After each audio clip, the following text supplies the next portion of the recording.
जी सुरुवात एका महत्त्वाच्या बातमीने आपण करूया। 1.5 वर्षाच्या चिमुकलीवर अत्याचार प्रकरणी आता न्याय मिळवून देण्यासाठी शिंदेंनी पुढाकार घेतला आहे। चिमुकलीवर तातडीने उपचार करा, नायर हॉस्पिटलमधील डॉक्टरांना एकनाथ शिंदे यांनी निर्देश दिले।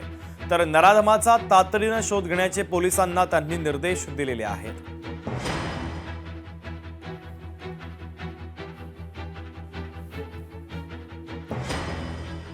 शिंदेंच्या अध्यक्षतेखाली MMRDAची बैठक आहे। सोमवारी दुपारी 2 वाजता बैठक होणार आहे। मुलुंड मेट्रो दुर्घटनेच्या प्रकरणी ही बैठक होणार असल्याचं कळतंय। तर सोमवारी दुपारी 2 वाजता बैठकीचं आयोजन करण्यात आलंय। मुलुंड मेट्रो दुर्घटना प्रकरणी ही बैठक घेतली जाणार आहे।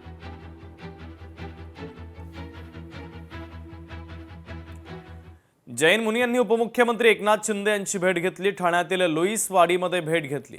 जैन मुनी यांनी प्राणी कल्याणासाठी एकनाथ शिंदे यांच्याकडे निवेदन दिलेलं आहे।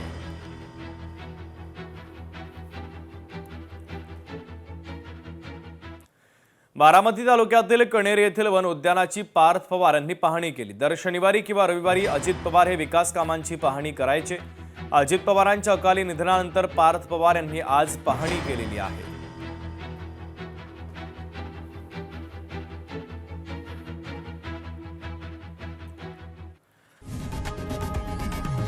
लोकशाही मराठी ऐका, पहा, जागरूक रहा।